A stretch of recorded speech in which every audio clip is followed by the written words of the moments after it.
क्या आप पूजा पाठ के समय भगवान को सही तरीके से भोग लगाते हैं? यदि नहीं जानते तो आइए जानते हैं भोग लगाने के क्या हैं सही नियम।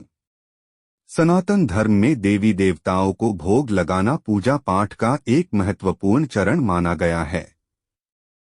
भगवान के आगे दिया बाती फूल माला अर्पित करने के बाद उनको मिठाई और अन्य व्यंजनों का भोग लगाया जाता है। हिंदू धार्मिक शास्त्रों में पूजा के भोग लगाने के कई तरह के नियम हैं जिनके बारे में कम लोग ही जानते हैं।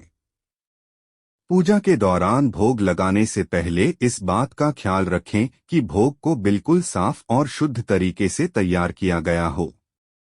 भोग के लिए बर्तन बाकी बर्तनों से अलग रहने चाहिए और जातक को नहा धोकर और साफ रसोई में ही भोग तैयार करना चाहिए। भोग का सामान शुद्ध और ताज़ा होना चाहिए।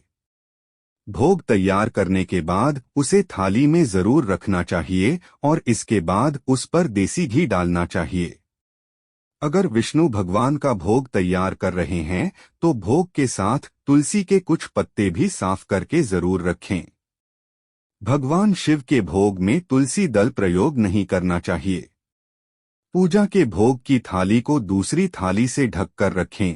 अब भगवान के सामने हाथ में जल लेकर चौकोर आकृति बनाएं और उस चौकोर आकृति पर ही थाली को रखें। इस बात का ख्याल रखें कि भगवान को भोग अर्पित करने से पहले बाएं हाथ से थाली का ढक्कन हटाएं और दाएं यानी सीधे हाथ से भोग निकालकर भगवान को परोसें।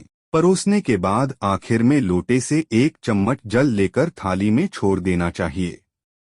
भगवान को भोग लगाने के तुरंत बाद भोग के बर्तन को नहीं हटाना चाहिए। इस बर्तन को कुछ देर के लिए भगवान के आगे रखा रहने देना चाहिए। इसके बाद भगवान के आगे हाथ जोड़कर थाली उठाएं और उस थाली में रखा भोग घर परिवार के बाकी लोगों को वितरित कर दें। नमस्कार, धन्यवाद।